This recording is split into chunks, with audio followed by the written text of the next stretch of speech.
அப்ப வானத்தின் வாசல், பாதாளத்தின் வாசல். பேதுருவை பார்த்து அவர் சொல்லுகிறார், உன் மேலே என் சபையை கட்டுவேன். உன் மேல அப்படின்னா சபை யார் மேல இருக்குது? நம்ம மேலதான் சபை இருக்குது. அல்லேலூயா. நம்ம தான் சபை. அல்லேலூயா. கூடி இருக்கிற கட்டடம் நம்ம எல்லாம் ஒரு மனமா ஆண்டவரை மகிமைப்படுத்துறதுக்கு சபை என்று சொன்னா சொல்றாரு, ஓ மேல சபையை கட்டுவேன். அப்ப நம்ம மேல ஆண்டவர் சபையை கட்டுறாரு. நீங்களே ஜீவனுள்ள தேவனுடைய ஆலயமாக இருக்கிறீர்கள் என்று சொல்லுகிறது. அப்போ நம்ம மேல அவர் சபை கட்டுகிறார். பாதாளத்தின் வாசல்கள் என்ன செய்வதில்லை? மேற்கொள்வதில்லை. சரி, வானத்தின் வாசல் எங்க இருக்குன்னு பார்ப்போம். ஆதியாகம புஸ்தகம் 28:16-17. யாக்கோப்பு நித்திரை தெளிந்து விழித்த போது மெய்யாகவே கர்த்தர் இந்த ஸ்தலத்தில் இருக்கிறார், இதை நான் அறியாது இருந்தேன் என்றான். அவன் பயந்து, இந்த ஸ்தலம் எவ்வளவு பயங்கரமாக இருக்கிறது, இது தேவனுடைய வீடே அல்லாமல் வேறல்ல, இது வானத்தின் வாசல். அல்லேலூயா. அங்கே பேதுருவிடத்தில் இயேசு சொன்னார், பாதாளத்தின் வாசல் உன்னை மேற்கொள்வதில்லை. இங்கு இது வானத்தின் வாசல் என்று யாக்கோப்பு பெயர் வைக்கிறான். ஏன்னா தன்னுடைய சகோதரனுக்கு பயந்து ஓடுகிறான். ஏசா சகோதரனுக்கோடு பயந்து ஓடுகிறான். தன்னுடைய மாமனார் வீட்டுக்கு போகிற வழியில நேரம் ஆகிவிட்டது. அப்ப லூஸ்ங்கிற ஒரு இடம், அந்த இடத்துல ராத்திரி ஆன உடனே ரொம்ப சோர்ந்து, என்ன தன் சகோதரன் இருந்தா நம்மளை கொலை செய்து விடுவான் என்று அவனுக்கு பயந்து அவன் ஓடுகிறான். அந்த சூழ்நிலையில வெறும் கையும் கோலுமாக கடந்து போகிறான். அப்ப லூஸ்ங்கிற ஒரு இடம், அது ஒரு வனாந்தரமாக இருக்கிறது. அந்த இடத்துல அவன் களைத்து போய் ஒரு கல்லை எடுத்து தன்னுடைய தலையில வைத்து அவன் படுத்து தூங்கக்கூடிய ஒரு நேரத்துல கர்த்தர் அவனுக்கு ஒரு தரிசனத்தை கொடுக்கிறார். அல்லேலூயா. பாருங்க, ஏணிபடி பரலோகத்தில் இருந்து இறங்கி வருகிறது. அதுல தேவ தூதர்கள் இறங்குகிறார்கள், ஏறுகிறார்கள். அதுல உச்சில இருந்து கர்த்தர் பேசுகிறார், நான் ஆபிரகாம் தேவன், நான் ஈசாக்கின் தேவன், நான் உன் தேவன், நீ போகும் இடமெல்லாம் உன்னோடு இருந்து உன்னை பாதுகாத்து நான் சொன்னதை செய்யும் அளவும் உன்னை கைவிடாது இருப்பேன் என்று சொல்லி அந்த தரிசனத்துல சொப்பனத்துல கர்த்தர் பேசுறார். ஆமென். அல்லேலூயா. சில நேரத்தில் பாருங்க, நம்ம தூங்க போகும்போது எத்தனை பேர் சோர்வோட, கண்ணீரோட, பிரச்சனையோட, ஆண்டவரே அப்படின்னு எத்தனை பேர் படுக்க போகும்போது, தூங்க போகும்போது போயிருப்போம். நான் நிறைய நாள் போயிருக்கிறேன். இப்படிப்பட்ட ஒரு சூழ்நிலை தான் யாக்கோப்பு அங்கே போறார். நல்ல வசதியா இருந்த யாக்கோப்பு பயந்து போகும்போது அவன் சூழ்நிலை ஒரு குழப்பமான ஒரு நிலையில தான் அவன் இருக்கும்போது கர்த்தர் அந்த ஒரு தரிசனத்தை கொடுக்கும் போது என்னன்னா அவன் தூக்கம் அப்படியே கலைஞ்சு போயிட்டு. ஆமேன். எல்லாருக்கும் ஒரு பிரச்சனையோடு போகும்போது நல்ல ஒரு சொப்பனத்தை கர்த்தர் உங்களுக்கு தந்தா உங்க கண்ணில் இருக்கிற தூக்கமெல்லாம் போயிடும். அல்லேலூயா. அது தூக்கமெல்லாம் போயிடும். அதை குறித்து என்ன செய்வோம்? சந்தோஷப்பட ஆரம்பித்து விடுவோம். அல்லேலூயா. சந்தோஷப்பட ஆரம்பிச்சிடுவோம். இவன் ஒரு சூழ்நிலையில அவன் ஒரு சோர்வோடு அவன் படுத்து தூங்கும் போது கர்த்தர் இந்த வார்த்தையை அவர் பேசின உடனே அவனுக்கு சொல்றான் பாருங்க, 17வது வசனத்துல அவன் பயந்து, இந்த ஸ்தலம் எப்படிப்பட்டதா இருக்கிறது என்று, இது தேவனுடைய வீடு அல்லாமல் வேறொன்றில் இது வானத்தின் வாசல் அப்படிங்கிறான். அல்லேலூயா. பிரச்சனையில கர்த்தர் நமக்கு பேசும்போது நம்முடைய உள்ளத்துக்குள்ள பெரிய ஒரு சமாதானம் வந்துவிடும் இல்லையா? நல்லா தூங்குறோம், பிரச்சனையோடு போறோம், ஆண்டவர் சொப்பனத்தில் ஒரு வார்த்தை பேசினா எப்படி இருக்கோங்கிறீங்க? தூக்கம் கலைஞ்சிருமா? எனக்கு நிறைய நாள் நான் அப்படி போயிருக்கிறேன். ஊழியத்தின் பாதையில அப்படி நிறைய நாள் போகும்போது அந்த கர்த்தர் அந்த தரிசனத்தை சொப்பனத்தை கொடுக்கும்போது தெளிவு வந்துடும். அதே போல உங்களுடைய வாழ்க்கையில எந்த ஒரு பிரச்சனை இருந்தாலும் யாக்கோபுக்கு மாத்திரம் தேவன் அல்ல, உங்களுக்கும் தேவன் தான். அல்லேலூயா. உங்க பிரச்சனையிலே கர்த்தர் அப்படி அவர் உங்களோடு பேசுவார். கர்த்தர் பேசுறதுக்கு ஒரு இடம் வேண்டுமா? நீங்க இருக்கிற வீட்டில் உங்களோடு பேசுவார். ஏனென்றால் உங்களோடு அவர் கூட இருக்கிறார். அவர் அருகிலே இருக்கிற தேவன். சூழ்நிலையை பார்த்து, மன உளைச்சலை பார்த்து, எண்ணங்களை பார்த்து அவர் உங்களோடு பேசி உங்களை ஆற்றி தேற்றுகிற தேவனாக இருக்கிறார். ஹல்லேலூயா, ஹல்லேலூயா. பாருங்கள், அதை தான் நம்ம பார்க்கிறோம். இது வானத்தின் வாசல், வானத்தின் வாசல். ரெண்டாவது நம்ம பார்க்கும்போது மத்திய புஸ்தகத்தில் 16வது அதிகாரத்தில் 13வது வசனத்தில் இருந்து பேதுரை பார்த்து பாதாளத்தின் வாசல் ஏன் மேல் கொள்ளுவதில்லை என்று அங்கே சொல்லுவதை பார்க்கிறோம். மத்திய புஸ்தகம் 16வது அதிகாரம் 13வது வசனத்தில் இருந்து நாம் வாசிப்போம். சோத்திரம். பின்பு இயேசு வந்தபோது தம்முடைய சீசரை நோக்கி, மனுஷகுமாரனாகிய என்னை ஜனங்கள் யார் என்று சொல்லுகிறார்கள் என்று சீசரிடத்தில் கேட்கிறார். அடுத்த வசனம் வாசிங்க. அதற்கு அவர்கள், சிலர் உம்மை யோவான் சானகன் என்றும், சிலர் எலியா என்றும், வேறு சிலர் எரேமியா அல்லது தீர்க்கதரிசியில் ஒருவர் என்றும் சொல்லுகிறார்கள் என்றார். இயேசு கேட்கிறார், என்னை யாருன்னு நீங்க நினைக்கிறீங்க அப்படின்னு சனங்கள் யார் என்று சொல்றாங்க. ஏன்னா அந்த காலகட்டங்களில் கிறிஸ்து இயேசுக்கு முன்பதாக கர்த்தர் எலியா வந்திருக்கிறார், யோவா சானகன் வந்திருக்கிறார், எரேமியா வந்திருக்கிறார், எசேக்கியா வந்திருக்கிறார், ஏசாயா வந்திருக்கிறார். அப்ப இருக்கிற ஜனங்களுக்கு இயேசு செய்த அற்புதங்களை அதிசயங்களை பார்க்கும்போது இவரும் ஒரு தீர்க்கதரிசி அப்படின்னு தான் சொன்னாங்க. அல்லேலூயா. அதை நினைச்சுதான் சொன்னாங்க. ஒருவேளை அந்த தீர்க்கதரிசியா இருக்கலாம், அவரை போல இருக்கலாம், இல்லை இவரும் ஒரு தீர்க்கதரிசியாக இருக்கலாம் அப்படின்ட்டு ஜனங்கள் எல்லாரும் சொல்றாங்க உங்களை குறித்து.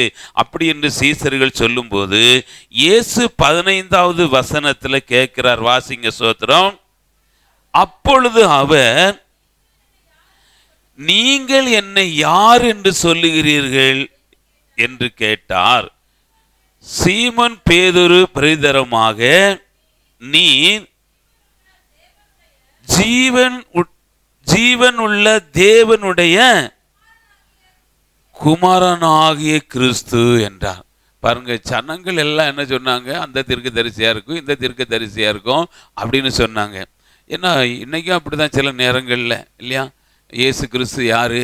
அவர் ஒரு வெளிநாட்டு கடவுள் அப்படின்னு, அவர் ஒரு மதத்தை பரப்ப வந்தவர் அப்படின்னு நிறைய பேர் சொல்லுவாங்க.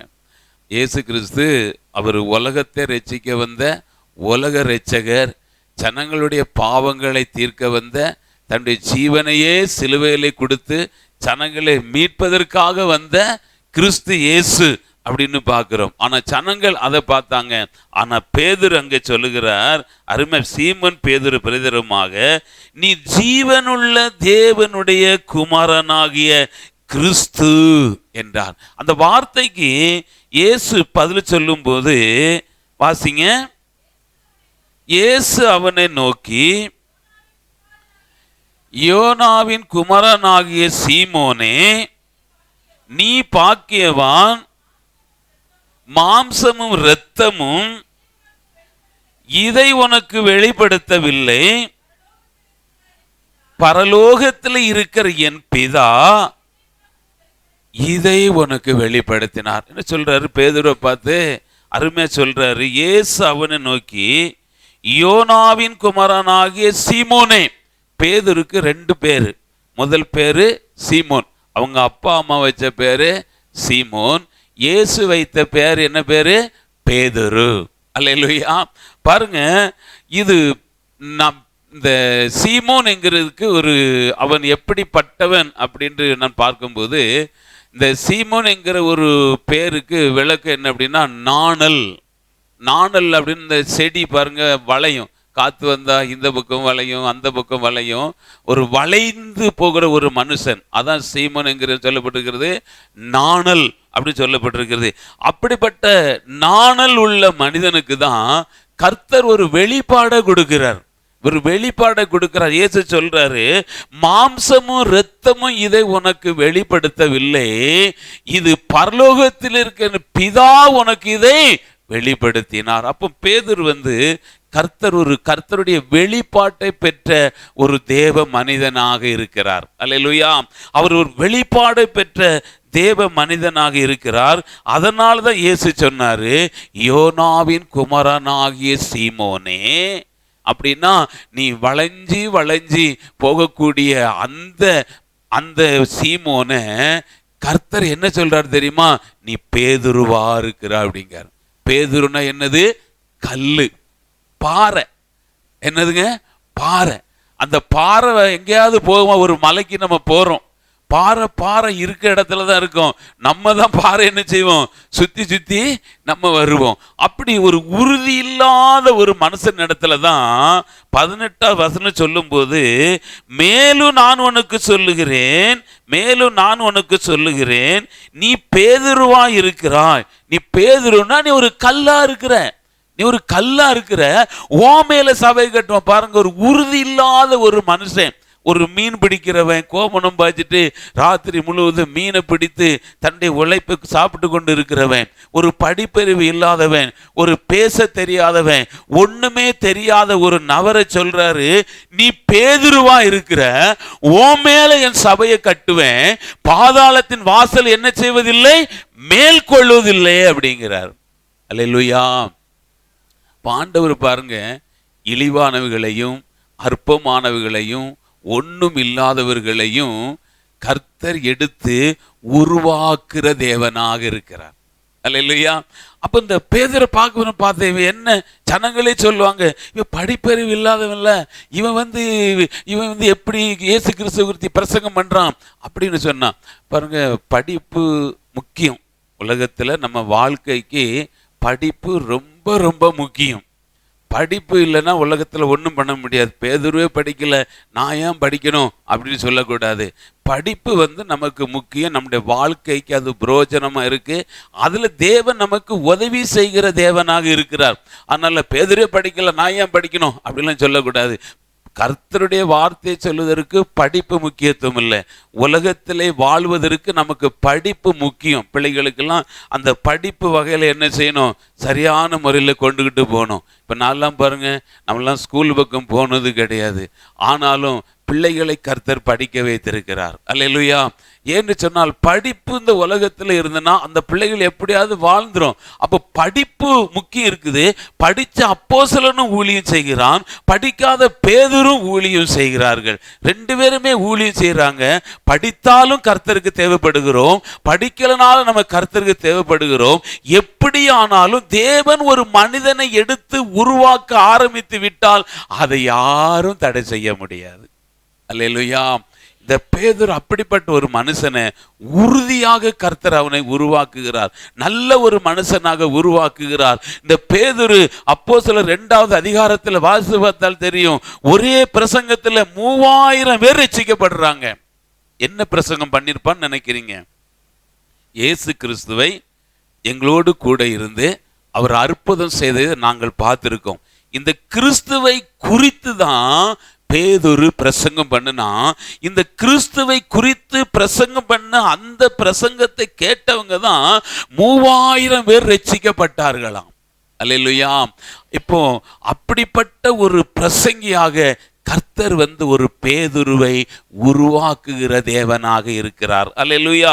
அதான் சொல்றாரு, நான் உன்மேல என் சபையை கட்டு, நீ பேதுருவா இருக்க, நீ கல்லா இருக்கிற, நீ ஒண்ணுக்கு உதவாதவன் தான், ஆனா ஒன்னை கொண்டு கர்த்தர் அற்புதம் செய்வேன் அப்படிங்கிறார்.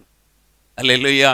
சிலத்தை சொல்லும், நான் ஒண்ணுமே தெரியாதுங்க அப்படின்னு நிறைய கேளுங்க, நம்ம பேசுவோம். ஆனால் கர்த்தர் சொல்றாரு, அப்படிப்பட்டவர்களை ஆண்டவர் என்ன செய்யறாருங்க? உருவாக்குகிறார். தேவன் உருவாக்குவதற்கு ஒரே ஒரு விஷயம்தான், படித்திருந்தாலும் படிக்காம இருந்தாலும் தன்னை தாழ்த்தி நாம் அவருடைய கரத்தில் ஒப்பு கொடுக்கும் பொழுது அவருக்கேற்ற பாத்திரமாக நம்மளை உருவாக்குவார். ஆமென். அல்லேலூயா. அதுதான் தாழ்மை. தேவனுடைய கரத்தில் ஒப்பு கொடுக்கும் பொழுது ஒரு பெரிய காரியமே கிடையாது. சோதரம், நான் சில இடங்களுக்கு போகும் பொழுதெல்லாம் என்னை பார்த்தாச்சுன்னா நல்லா படித்தவங்க போல தெரியும். ஆனால் உள்ள கேட்டு பார்த்தா தான் தெரியும். காரணம் என்ன தெரியுமா? அந்த படிப்பை கொடுக்கிறது தேவ ஆவியானவர். அல்லேலூயா.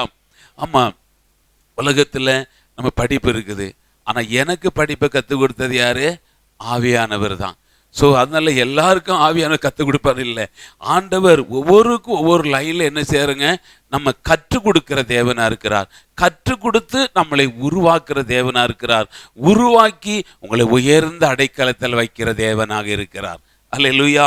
ஆமா, நீ பேதுருவா இருக்கிற, நீ பேதுருவா இருக்க, ஒண்ணுக்கு ஆவாதவன ஒரு பேதுரா, ஒரு கல்லா, ஒரு உறுதியா, தேவனுக்கு சாட்சியா நிற்கும்படியாக செய்கிறார். அடுத்தல 19வது வசனம் வாசிங்க. சோத்திரம்.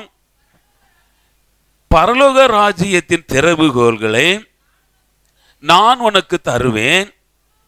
பூலோகத்திலே நீ கட்டுகிறது எதுவோ அது பரலோகத்தில் கட்டப்பட்டு இருக்கும். பூலோகத்திலே கட்ட அவிழ்ப்பது எதுவோ அது பரலோகத்திலும் கட்டவிழ்க்கப்பட்டிருக்கும் என்று சொன்னார். பேதுரு சொல்றார் பாருங்க, ஒரு பொறுப்பை கொடுக்கிறார். இயேசு கிறிஸ்து கல்வாரி சிலுவையிலே பாடுபட வேண்டும், மரிக்க வேண்டும். ஜனங்களுக்காக சிலுவையிலே பாடுபட்டு அவர் மரித்து 3ஆம் நாள் உயிர்த்தெழுத போக வேண்டும். அதற்கு முன்பதாக பேதுருவிடத்தில் ஒரு பொறுப்பை கொடுக்கிறார். இந்த பேதுரு பொறுப்பு வாங்கிறதுக்கு எந்த தகுதியும் இல்லாத ஒரு ஆளுங்க.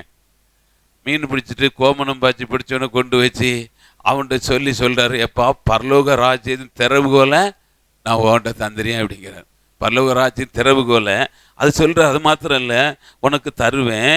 நீ பூலோகத்தில் நீ கட்டுகிறது எதுவோ அது பரலோகத்தில் என்ன செய்யுமா? கட்டப்பட்டிருக்கும். நீ இந்த பூலோகத்தில் எதெல்லாம் கட்ட அவிழ்க்கிறியோ அது பரலோகத்தில் கட்ட அவிழ்க்கப்படும். இப்போ நம்ம வேலை என்ன வேலை? தோத்திரம். இந்த பூமியில் பிசாசின் கையிலையும் சாஸ்திரங்கள் சம்பிரதாயம் கைகளிலையும் கட்டப்பட்டிருக்கிற ஜனங்களை இயேசு கிறிஸ்து நாமத்தினாலே நம்ம கட்டவிழ்க்கும் பொழுது அந்த ஜனங்கள் ரட்சிக்கப்படுவாங்க. அந்த அதிகாரத்தை அவனுக்கு முழு அதிகாரத்தையும் பேதுரு கொடுத்தார். பேதுருக்கு முழு அதிகாரத்தை, நீ எதெல்லாம் நீ கட்டுவியோ அதெல்லாம் கட்டப்படும், எதெல்லாம் நீ கட்ட விழுப்பியோ எல்லாம் கட்ட விழுக்கப்படும் சொல்லிட்டு முழு அதிகாரத்தையும் பேதுருக்கு கொடுக்கிறார். அல்லேலூயா. சபைக்கு கொடுக்கிறார். சபை என்ன சொல்லுங்க? ஆண்டவர் கொடுக்கிறார். பாதாளத்தின் வாசல் மேல் கொள்ளாது, உனக்கு முழு அதிகாரத்தை கொடுத்து சொல்லிட்டு அடுத்த வசனம் நீங்கள் 21வது வசனம் வாசிங்க. சோத்திரம்.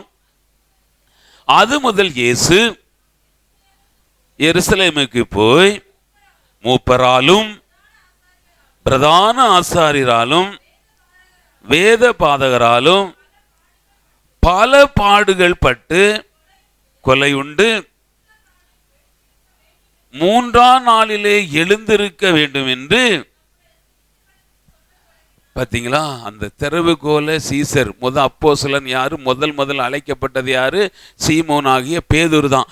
அவன் கையில முழு பொறுப்பையும் கொடுத்துட்டு பின்ன சொல்றாரு, எருசலேமில் போய் கல்வாரி சிலுவையிலே பாடுபடவும் மரிக்கவும் 3ஆம் நாளில் எழுந்திருக்க வேண்டிய வேலை வந்ததுன்னு சொல்லிட்டு தம்முடைய சீசர்களுக்கு அங்கே பிரசங்கம் பண்ண ஆரம்பிக்கிறார். அப்ப பேதுரு பாருங்க, அடுத்த வசனம் வாசிங்க. சோத்திரம். அப்பொழுது பேதுரு அவரை தனியே அழைத்து கொண்டு வந்து, ஆண்டவரே, இது உமக்கு நேரிடக்கூடாது, இது உமக்கு சம்பவிப்பதில்லை என்று அவரை கடிந்து கொள்ள தொடங்கினார். அவரு திரும்பி பேதுருவை பார்த்து, எனக்கு பின்னாக போ சாத்தானே, நீ எனக்கு இடரெல்லாம் இருக்கிறாய், தேவனுக்கு ஏற்றவைகளை சிந்தியாமல் மனுஷனுக்கு ஏற்ற. பேதுரை பார்த்து ஏன் சாத்தான்னு சொன்னாரு? பேதுரை பார்த்து எதுக்கு சாத்தான்னு சொன்னாரு? அல்லேலூயா. ஏன் அப்படின்னா, இயேசு கிறிஸ்து சிலுவையின் மரணத்தை குறித்து அவர் சொல்லும்போது பிசாசு அவன் பார்க்கிறான். இயேசு கிறிஸ்து சிலுவையின் மரணத்திலே சாத்தானுடைய தலையை நசுக்கக்கூடிய கட்டம். ஆதியாகமம் புஸ்தகத்திலே 3வது அதிகாரத்தில் வாசம் சொன்னால் அங்க தெளிவாக சொல்லப்பட்டிருக்கும். ஸ்திரீ இடத்துல ஏவாள் இடத்துல சொல்லும்போது, உன் வித்துக்கும் அவள் வித்துக்கும் பகை உண்டாக்குவேன், அவர் உன் தலையை நசுக்குவார். கல்வாரி சிலுவையிலே பிசாசின் தலையை நசுக்கக்கூடிய இடம், அந்த இடத்துக்கு கிறிஸ்து இயேசுவை போவாதபடிக்கு பேதுரு மூலமாக பிசாசு தடை செய்ய ஆரம்பிக்கிறான். அல்லேலூயா. பேதுரு பிசாசு எப்படி வருவாங்கன்னு நினைக்கிறீங்க? கொம்பு வச்சிருப்பானா? கருப்பு ட்ரெஸ் போட்டிருப்பானா? இல்லை பல்ல ஆன்னு வச்சுட்டு வருவானா? எப்படி நம்ம ஆட்கள் கிறிஸ்தவங்களாம் அன்னைக்கு ஒரு நாடகம் போட்டு அதில் பிசாசுக்கு ஒரு கருப்பு உடை போட்டு அதுக்கு பல்லு வச்சு, இந்த கிறிஸ்தவங்க இன்னைக்கு ஒரு சிறிய தவறு என்னன்னா, பிசாசை உருவாக்கி அவனை பிரபலமாக்குறதே இன்னைக்கு கிறிஸ்தவங்க தான். அல்லேலூயா. இப்போ பேதுரை பார்த்து இயேசு சொல்றாரு, சாத்தானே எங்காரு? ஏன்னா அவனுக்குள்ள அவன் வந்துட்டான். பிசாசு பேதுருக்குள்ள வந்துட்டான். வந்தோடனே சொல்றான், அவன் இந்த உலகத்துக்குரிய காரியங்களை அவன் பார்க்கிறான். இயேசு சொல்றாரு, நீ இந்த உலகத்துக்குரிய காரியங்களை சிந்திப்பது என்ன அப்படின்னு பார்க்க வசனம் இன்னொருக்கா நீங்க வாசனம் தெளிவா தெரியும். அவரோ திரும்பி பேதுருவை பார்த்து, எனக்கு பின்னாவே போ சாத்தானே, நீ எனக்கு இடதலாக இருக்கிறாய், தேவனுக்கு ஏற்றவைகளை சிந்தியாமல் மனுஷருக்கு ஏற்றவைகளை நீ சிந்திக்கிறாயே அப்படிங்கிறார். அப்ப தேவனுடைய சித்தம் என்ன? இயேசு கிறிஸ்து கல்வாரி சிலுவைக்கு போக வேண்டும், மரிக்க வேண்டும், அடக்கம் பண்ணப்பட வேண்டும், 3ஆம் நாள் உயிரோடு எழுந்திருக்க வேண்டும், பிதாவின் வலது பரிசுத்தத்தில் போய் உட்கார வேண்டும். இதுதான் தேவ சித்தம். அப்ப அந்த சித்தத்துக்கு பேதுரு என்ன செய்கிறார்? தடை செய்கிறார். பேதுரு தானாக செய்யவில்லை, பேதுருவை பயன்படுத்துகிறான் பிசாசானவன். இப்ப பிசாசானவன் எப்படி வருவான்? கொம்பு வச்சுட்டு வருவானா? பல்லு ஆன்னு வச்சுட்டு வருவானா? அப்படிலாம் வரமாட்டான். நைஸா அழகா பேசுவான். ஏதேன் தோட்டத்தில் எப்படி அழகா பேசினானோ அப்படி பேசுவான். மனுஷனுக்குள்ள அவன் வர முடியும். எப்படி பரிசுத்த ஆவியானவர் நமக்குள்ள இருக்கிறாரோ அதே போல பிசாசானவன் வர முடியும். எப்படி நீங்க பரிசுத்த ஆவியானவரை நீங்கள் முகமுகமா தரிசிக்க முடியாதோ அதே போல சாத்தானையும் பார்க்க முடியாது. ஆனா நம்ம ஆளுக்கு உருவாக்கி வச்சிருக்கான், அவ்வளவுதான். சோத்திரம். அல்லேலூயா, அல்லேலூயா. அந்த பேதுரு இடத்துக்குள்ள இந்த பிசாசு போன உடனே தான் சொல்றாரு, எனக்கு பின்னாக போ சாத்தானே அப்படிங்கிறாரு. ஏனென்றால் தேவனுடைய சித்தத்தை செய்வதுதான் இயேசு இந்த பூமிக்கு அனுப்பப்பட்டார். மனுகுலத்தின் பாவங்களை மீட்டு ரட்சிக்க வேண்டும் என்பதற்காக தான் இயேசு இந்த பூமிக்கு அனுப்பப்பட்டார். அந்த சித்தத்தை செய்ய முடியாதபடி பேதுரு தனி அழைச்சி, இயேசுவே இது உமக்கு வரக்கூடாது, இது உமக்கு நேரிடக்கூடாது அப்படின்னு சொல்லும்போது இயேசு அவனை கடிந்து கொள்ளுகிறார். எனக்கு பின்னாக போ சாத்தானே.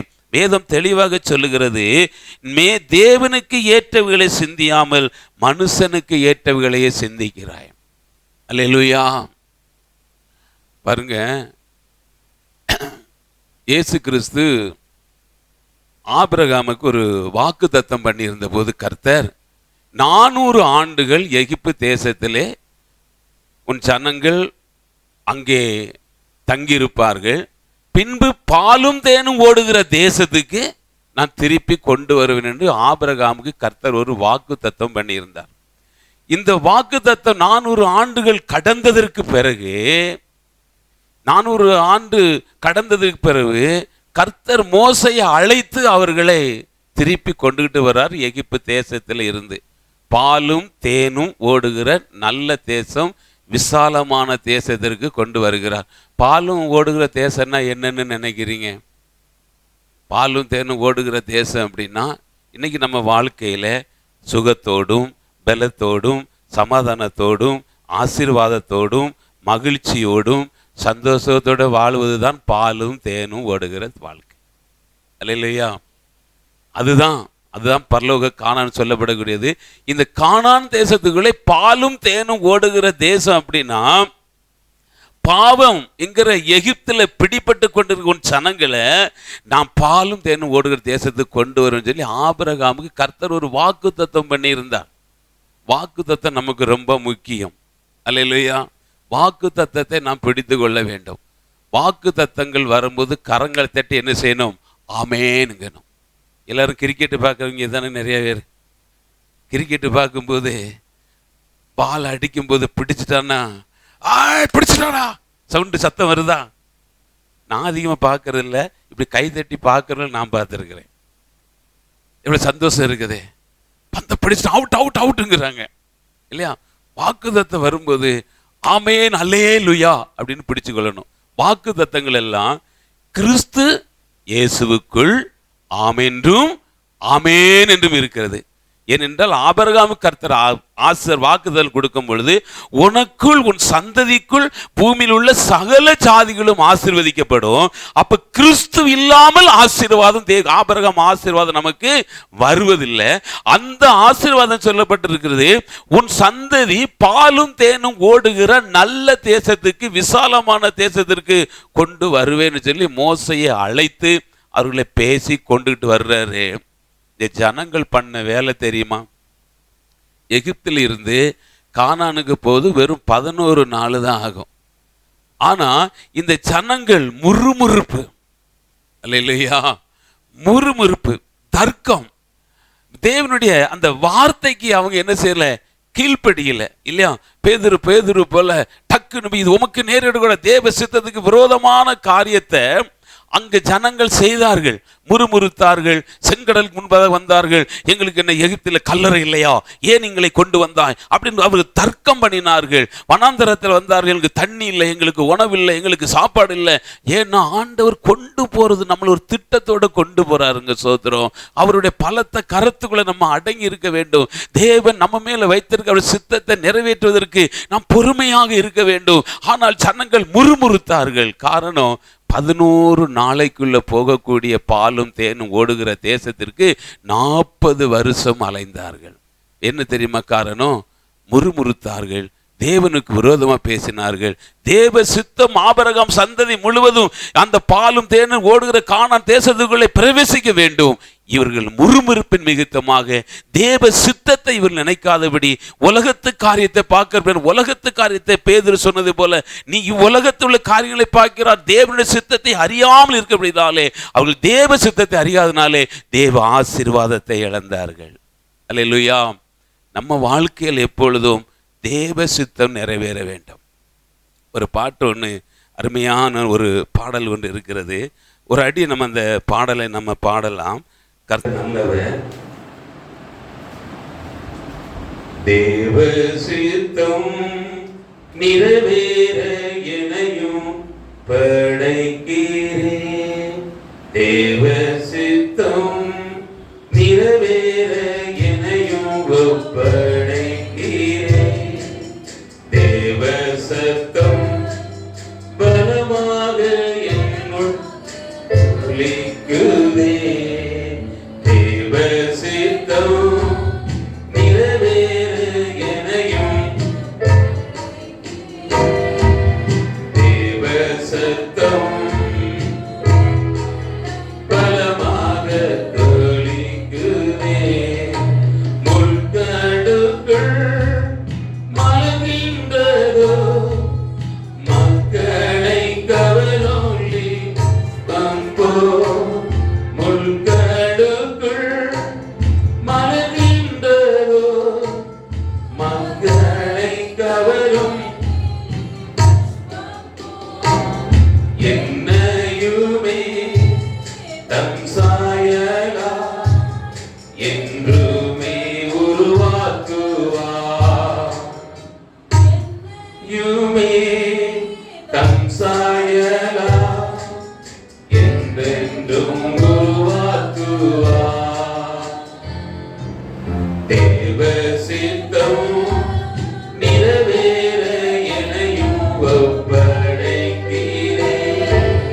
தேவ சத்தம் என்னுள்ளம் பலமாக ஒலிக்குதே. தேவ சித்தம் நிறைவேற எனையும்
சிலுவையின் பாடுகளை மனப்பூர்வமா ஏற்றுக்கொள்ளுகிறார். ஏன் தெரியுமா? நாம் படுகிற பாடுகளை நமக்காக தம்மை தாமே அவர் அர்ப்பணித்தார், தம்மை வெறுமையாக்கினார், நமக்காகவே ஒப்பு கொடுத்தார்.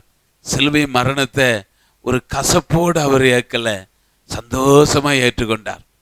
அதை சந்தோஷமா ஏற்றுக்கொண்டார். ஏன் தெரியுமா? நம்மளை விடுதலையாக்க. அவர் அன்று அதை ஏற்றுக்கொள்ளலைன்னா இன்னைக்கு நானும் அவரை தொழுது கொள்ள முடியாது, நீங்களும் அவரை தொழுது கொள்ள முடியாது. பாவியிலே பாவங்கள் செய்து என்றைக்கே நம்ம மரித்து போயிருந்திருப்போம். அன்று தேவன் நமக்கு செய்ததுதான், தம்மை வெறுமையாக்கினார், அடிமை ரூபம் எடுத்தார், அந்த கல்வாரி சிலுவையை அவரே தேர்ந்தெடுத்தார். அல்லேலூயா. தேவ சித்தம் இயேசு கிறிஸ்து அந்த கல்வாரி சிலுவையிலே அவர் மரிக்க வேண்டும், மீண்டும் எழுந்திருக்க வேண்டும். ஆனால் பேதுரு உலக காரியங்களை இது உமக்கு நேரிடக்கூடாது என்று சொன்னான். இஸ்ரவேல் ஜனங்கள் கூட எகிப்திலிருந்து புறப்பட்டு வருவதை விட தேவ சித்தத்தை அறியாமல் அலைந்தார்கள், முறுமுறுத்தார்கள், எதிர்த்தார்கள். நம்ம வாழ்க்கையில இந்த முறுமுறுப்பதும் எதிர்க்கிற காரியங்களும் தேவனுடைய கருதி, ஆண்டவரே உம்முடைய சித்தம் என் வாழ்க்கையில நிறைவேறட்ட ஆண்டவரே, நீங்க என்ன குறித்து என்ன சித்தம் நீங்க வச்சிருக்கிறீங்க, அந்த ஒண்ணு மட்டும் என் வாழ்க்கையில நடந்த போதும்னு சொல்லுங்க. அவர் உங்களுக்கு கரத்தை அப்படியே பிடிச்சிருவார். நீங்க யாரா இருந்தாலும் சரிங்க, உங்க சித்தம் ஆண்டவரே என் வாழ்க்கையில நிறைவேறட்டும், நீங்க தான் எனக்கு எல்லாம், நீங்க இல்லாம எனக்கு என் வாழ்க்கையில ஒண்ணும் இல்லை, நீங்க தான், உங்க சித்தம் என் வாழ்க்கையில என்ன வச்சிருக்கிறீங்க அது மாத்திரம் நிறைவேறட்டும், என்னை நான் அர்ப்பணிக்கிறேன் என்று சொல்லும்போது தேவன் உங்களை உயர்ந்த அடைக்கலத்தில் வைப்பார். அல்லேலூயா. உயர்ந்த அடைக்கலத்தில் வைப்பார் என்று சொன்னால் தேவன் அப்படிதான் நமக்கு வாக்கு தத்தங்களை கொடுத்திருக்கிறார். அவருடைய சித்தத்தை அறியும் பொழுது நம்முடைய நினைவுபடி அல்ல, நம்முடைய வழியின்படி அல்ல, அவருடைய வழியும் அவருடைய நினைவும் நம்ம வாழ்க்கையிலே நிறைவேற வேண்டும். அல்லேலூயா. அன்று சொல்லுகிறார் பாருங்க ஒரு வசனம், லூக்கா புஸ்தகம் 10வது அதிகாரத்துல 19வது வசனம் எடுத்தவங்க வாசிங்க. சோத்திரம். லூக்கா புஸ்தகம் 10:19. இதோ சர்ப்பங்களையும் தேளுகளையும் மிதிக்கவும் சத்துருவினுடைய சகல வல்லமையும் மேற்கொள்ளவும் உங்களுக்கு அதிகாரம் கொடுக்கிறேன், ஒன்று உங்களை சேதப்படுத்த மாட்டார். தேவ சித்தத்துக்கு நம்ம ஒப்பு கொடுக்கும் பொழுது ஒன்று உங்களை சேதப்படுத்தாது. பாருங்க, தானியேல் புஸ்தகத்துல வாசிக்கிறோம், சாத்ராக், மேசாக், ஆபேத்நேகோ 3 தேவ மனிதர்களை அக்னியில கொண்டு போட்டுட்டாங்க. ராஜா பார்க்கிறார், இந்த 3 பேரும் எரிந்து சாம்பலாவாங்கன்னு சொல்லிட்டு. ஆனால் அந்த 3 பேருடைய தலை மயிறு கூட கருகி போகவில்லை, அவருடைய வஸ்திரங்கள் கருகி போகவில்லை, அவர் மேல் போட்டிருந்த சால்வை ஒன்றும் பண்ண முடியல. காரணம் என்ன தெரியுமா?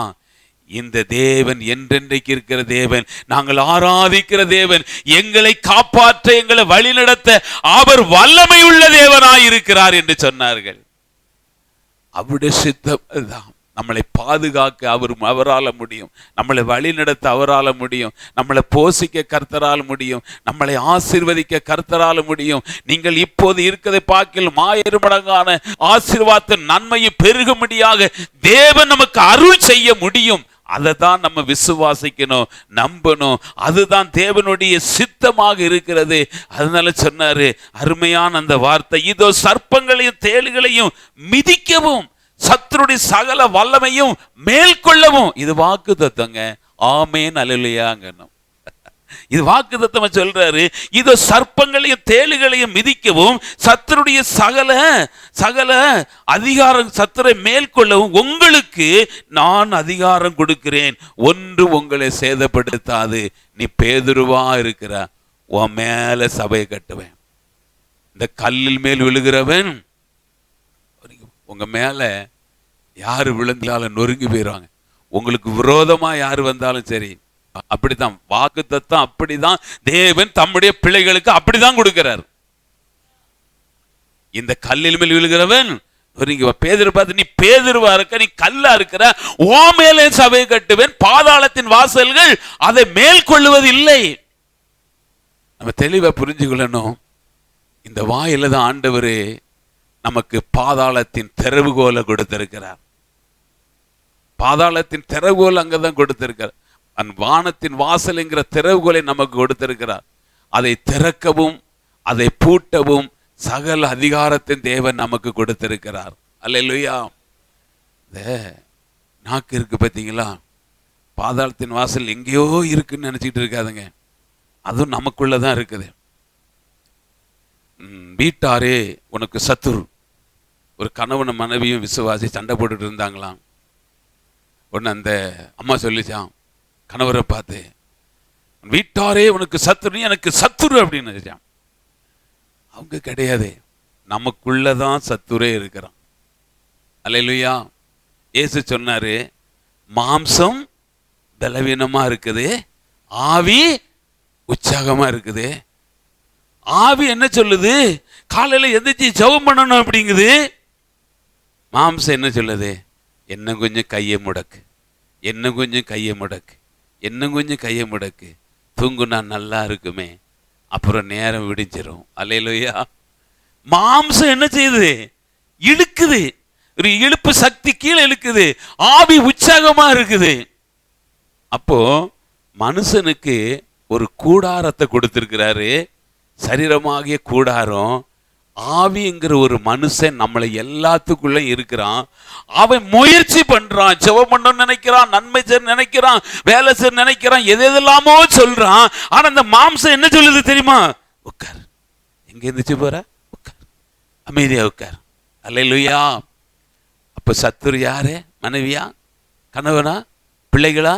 இல்லையே, நம்ம சரீரம் தான் நம்மள அந்த இடத்துக்கு கொண்டுகிட்டு போகுது. அல்லேலூயா.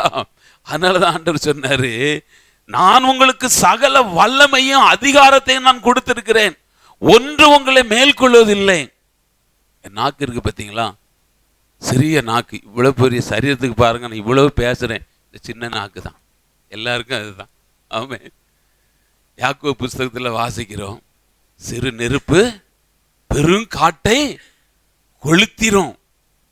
நிறைய கும்பலா இருக்குது, நிறைய செடி சத்தெல்லாம் அள்ளி போட்டிருக்காங்க. இதுக்கு ஒரு சின்ன தீக்குச்சி எடுத்து அப்படியே போட்டா போயும் பாருங்க, போஞ்சி போஞ்சி போஞ்சி அப்படி கொழுந்து விட்டு எரிய ஆரம்பிச்சிடும். சிறிய வார்த்தை பெரிய பிரச்சனையை கொண்டுகிட்டு வந்துடும். அல்லேலூயா. அப்போ ஆண்டவர் நம்ம ஜெபம் பண்ணதுக்கு வைத்திருக்கிறார். அப்போ இதுதான் பாதாளத்து வாசலும் நம்மளுக்குள்ள வருது. ஆசீர்வாதமான வார்த்தை நம்மளுக்குள்ளதான் இருக்குது. வானத்தின் வாசல்னா அது நமக்குள்ளதான் இருக்குது. நம்ம தான் வானத்தின் வாசல்னு பேர் வச்சது யார் வைக்கிறா? யாக்கோபு தான் பேர் வைக்கிறாரு, கர்த்தர் வைக்கல, யாக்கோபு தான் வைக்கிறாரு. இது வானத்தின் வாசல் அல்லவா அப்படிங்கிறாரு. ஆனா பேதுரு பார்த்து சொல்றார், பாதாளத்தின் வாசல் உன்னை மேற்கொள்வதில்லை அப்படிங்கிறாரு.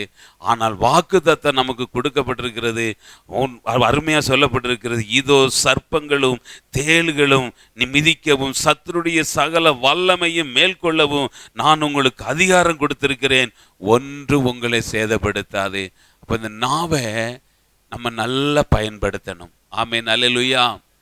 கர்த்தர் என்னை மேன்மையா வைப்பார். நீங்க சொல்லணும், ஒருவேளை சொல்லுவாங்க, கர்த்தர் என்னை மேன்மை வைப்பார், கர்த்தர் என்னை ஆசீர்வதிப்பார், கர்த்தர் என்னை உயர்த்துவார், கர்த்தர் என்னை உயர்ந்த அடைக்கலத்தில் வைப்பார், அவர் தாயா எனக்கு எல்லாமே, தேவன் எல்லாமே எனக்கு செய்வார் அப்படின்னு சொல்லிட்டு கர்த்தர் மேலே விசுவாசமா இருப்பது தான் வானத்தின் வாசல் திறவுகோலை கர்த்தர் நம்முடைய வாயில கொடுக்கிறார். அதை விட்டு இஸ்ரவேல் ஜனங்கள் முறுமுறுத்தது போல, தர்க்கம் பண்ணது போல, பேதுரு சொன்னது போல, தேவ சித்தத்துக்கு விரோதமா பேசினது போல பேசாதபடி நம்மளை அர்ப்பணித்து தேவனுடைய கரத்தில் ஒப்பு கொடுக்கும் பொழுது கர்த்தர் உங்களை நன்மையினால நிரப்புவார். ஆமென். நன்மையும் கிருபையும் உங்களை தொடரும்.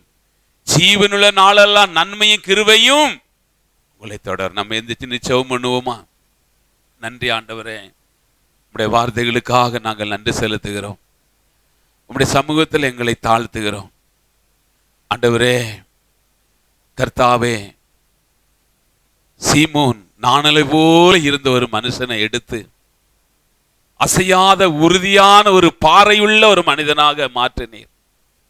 எங்களை அப்படி பயன்படுத்துங்கப்பா சொல்லுவோம். அப்படி எங்களை உறுதியாக உமக்காக சாட்சியா நிற்க, உம்முடைய சித்தத்தை விருப்பத்தை நாங்கள் செய்ய எங்களை உம்முடைய கரத்தில் நாங்கள் அர்ப்பணிக்கிறோம். எங்களை நாங்கள் அர்ப்பணிக்கிறோம்.